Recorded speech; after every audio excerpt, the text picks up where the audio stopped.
La Oumma de YouTube, que la paix soit sur vous. Nous sommes en plein jeûne du mois de Ramadan et ce dernier nous bouscule dans nos vies et nos habitudes. Qu'en est-il du couple? Comment gérer la vie de couple lorsque l'on jeûne plusieurs heures par jour et que la fatigue s'accumule et que nous sommes surchargés de travail et que nous avons des adorations à accomplir? C'est ce que je vous propose de découvrir dans cette vidéo. Restez avec moi.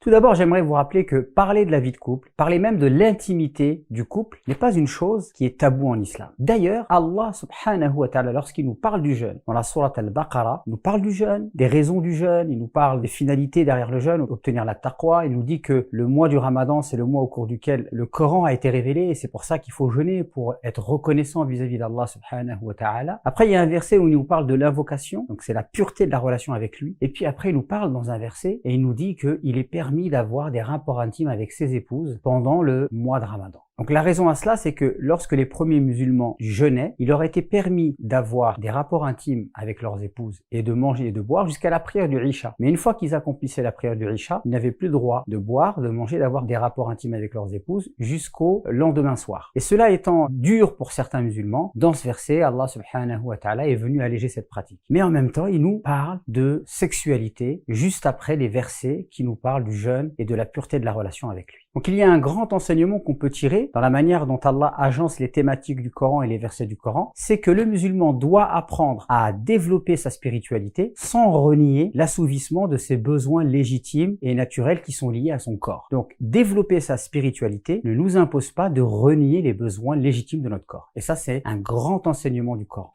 J'aimerais vous évoquer un hadith qui va nous permettre de tirer une règle qu'on va pouvoir utiliser dans les rapports que les musulmans peuvent avoir dans leur couple pendant la journée de jeûne. Ce hadith-là, en fait, c'est un homme qui vient voir le prophète alayhi salam et qui lui demande est-ce qu'il peut embrasser sa femme alors qu'il est en état de jeûne. Et le prophète lui dit oui, bien sûr, tu peux embrasser ta femme lorsque tu es en état de jeûne. Puis un autre homme vient également poser cette même question au prophète. Et là, le prophète répond la réponse contraire. Il lui dit non, tu ne peux pas embrasser ta femme pendant les journées du Ramadan. Et donc là, les compagnons qui avaient assisté à cette scène ont demandé au prophète pourquoi tu as dit au premier qu'il était possible qu'il embrasse sa femme, et puis tu as dit au deuxième homme qu'il ne lui était pas possible d'embrasser sa femme? On comprend pas. Et là, le prophète va leur répondre. Il va leur dire, le premier homme est un homme âgé, c'est un homme expérimenté. Donc oui, cet homme-là, il peut, lorsqu'il rentre chez lui, embrasser sa femme pour la saluer. Il n'y a aucun problème à cela. Par contre, le deuxième homme est un jeune marié. Et lui, je doute de sa capacité à se maîtriser. Donc il est préférable pour lui qu'il n'embrasse pas sa femme lorsqu'il rentre à la maison et qu'il est en état de jeûne. Donc dans ce hadith, bien vous avez la règle essentielle à appliquer dans le comportement qu'on doit avoir entre époux lorsqu'on est en état de jeûne. Tout ce qui peut éveiller le désir sexuel doit être banni. Si un couple est expérimenté et qu'ils ont un certain âge et qu'ils savent qu'ils peuvent s'embrasser pour se dire bonjour et que cela n'éveillera pas de désir, alors cela est tout à fait permis. Par contre, un jeune couple doit faire attention à ne pas éveiller le désir et on sait très bien que dans un jeune couple, il est fort probable que le désir s'éveille beaucoup plus facilement que dans un couple plus expérimenté.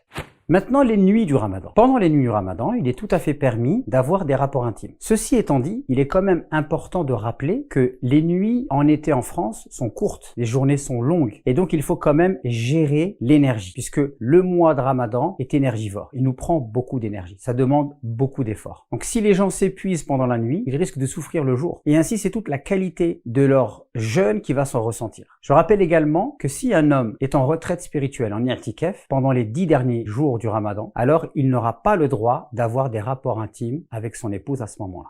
Il y a un autre aspect qu'on doit évoquer dans cette vidéo. Le mois de Ramadan nous fatigue. Il peut même générer du stress. Il nous bouscule dans nos habitudes. Et certainement, les relations de couple s'en ressentent. Il peut y avoir un peu plus de tension entre les membres du couple. Il peut y avoir un ralentissement du point de vue de la vie intime, ce qui peut générer aussi des frustrations. Et il peut même y avoir un décalage entre le rythme de vie de la femme et le rythme de vie de l'homme. La femme va se coucher plus tôt parce qu'elle a cuisiné toute la journée et qu'elle est fatiguée. L'homme va rentrer du tarawih. L'homme et la femme ne vont pas donc avoir les mêmes rythmes de vie, ils vont pas s'endormir au même moment. Et peut donc y avoir une distance qui se crée et du coup des incompréhensions qui viennent. Donc ça, il va falloir l'anticiper et il faut le gérer. Ça veut dire que même pendant le mois de Ramadan, il faut s'accorder un moment de couple. Il faut essayer de se synchroniser. Il faut essayer aussi de se soutenir et il faut essayer beaucoup de se parler pour se comprendre. Et il faut permettre à l'un et à l'autre d'évacuer le stress. Donc prenez le temps d'échanger pour toujours plus de compréhension, toujours plus de compassion entre vous. Et n'oubliez pas aussi que le Ramadan, c'est l'occasion de pouvoir partager des prières ensemble, de pouvoir invoquer Allah ensemble. Et ça, c'est extrêmement important à essayer de développer au sein du couple, puisque le Ramadan, il peut y avoir des choses qui vont diminuer dans le couple pendant le mois de Ramadan. Et par contre, on peut augmenter la spiritualité dans le couple pendant le mois de Ramadan. C'est une occasion vraiment bénie pour cela. Donc n'hésitez pas à être vigilant pour avoir beaucoup moins de tension au sein du couple pendant le mois de Ramadan. Et par contre, beaucoup plus de spiritualité.